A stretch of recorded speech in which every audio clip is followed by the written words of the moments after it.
If you want to stay safe, stay away from the man down the street. Don't wave. Don't say hello. Don't even look at him. That was the first thing the neighbors said when I moved in. At first, I thought it was some kind of joke or old town superstition. How dangerous could a quiet neighbor be in a peaceful suburban neighborhood? Everything seemed normal. Freshly cut lawns, kids playing in driveways, neighbors chatting on porches, the kind of place you dream about moving into. But then there was Tom. Tom lived in the house at the corner of the street, a small gray building with windows always half closed and a lawn that was always perfectly trimmed. Except I never saw him mow it. Actually, I never saw him at all. Not in the mornings when people went to work, not in the afternoons when neighbors walked their dogs. He was just not there. Until one night when I came home late after a shift and saw him standing on his front porch. He was tall, wearing the same faded jacket I'd heard people whisper about, and he wasn't moving. His eyes locked onto mine, unblinking, unmoving, like he'd been waiting there for hours, waiting for me to notice him first. I raised a hand, half out of habit, half out of something else I couldn't explain. He didn't move. I told myself it was nothing. Every neighborhood has an odd neighbor, right? But soon, things started to happen. The street lamp outside my window began flickering every night, always at midnight, 3 slow blinks before going dark. My neighbor Claire said the same thing happened outside her house. The city checked the wiring, nothing wrong, and then came the humming. Soft at first, almost like the sound of someone whispering a lullaby. Always near Tom's house, always when you walked past late at night. No one else seemed to hear it. Or maybe no one else wanted to. And then the knocks started. 3 soft knocks on my bedroom window, 2nd floor, long after midnight. I wanted to believe it was the wind. I wanted to believe anything but what I saw when I finally looked out. A faint outline on the glass, like a hand had pressed against it. I started watching his house. Days, nights, he never came out. But once, just as the sun was setting, I saw the front door swing open. No one stepped out. It just opened and stayed that way. I don't know why, but I felt like if I approached, I wouldn't be coming back. And people in the neighborhood started disappearing. At first it was small. An old man who never missed his morning walks.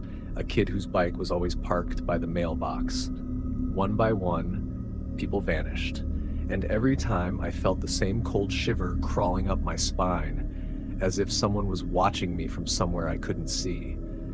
I told myself I'd had enough. I was going to confront him. I marched to his house one night just after midnight, flashlight in hand, heart hammering in my chest. The door was open, waiting for me. I stepped inside and the cold hit me first. The air was heavy, freezing like I'd walked into a tomb. The house was empty, but it didn't feel empty.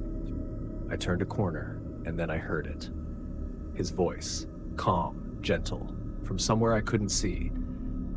You've been watching me. Now it's my turn. I spun around. No one there, but the voice echoed inside my head. I stumbled back and saw it. On the wall, a mirror, but it wasn't showing my reflection. It was him. His eyes were solid black, his smile stretched too wide, and behind him, faces. Dozens of them, the missing neighbors, staring back at me. I bolted for the door, twisting the knob until my hand ached, but it didn't budge. Then I heard it. The soft ripple of the mirror behind me. I turned just in time to see him stepping out, or whatever had been wearing his face. His skin writhed like something crawled beneath it. You watched too long. I blacked out. When I woke up, I was back in my bed. Morning sunlight poured through the window. The street outside buzzed with life as if nothing had happened. But that same morning, a crowd gathered outside Tom's house. People whispered. Some screamed. Because lying right there on Tom's front doorstep was Tom's body. Cold, lifeless, twisted in ways no human body should ever be. The police came, the neighbors watched, but nobody had answers.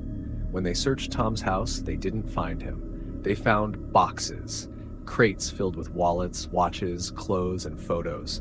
Items that belonged to every single neighbor who had disappeared. The whole town panicked, convinced they had finally uncovered the monster hiding among them. They believed it was over.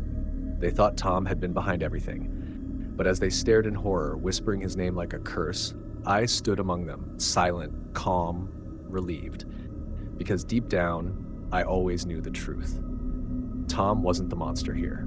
He was just a man who got too curious, a man who noticed too much, and I couldn't let him tell anyone what he saw. They think the nightmare is over. They think they're safe now. But I know better. That night, after everything settled down, I returned home, walked to my closet, and opened the door. Inside, hanging neatly on the wall, was my list.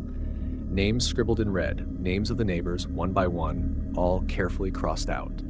And now, there's a new space at the bottom, waiting for the next name to be written. Because in this neighborhood, I'm the one they should have warned you about. This is Whispers After Dark. Like, subscribe, and stay with us for more stories that should never be told.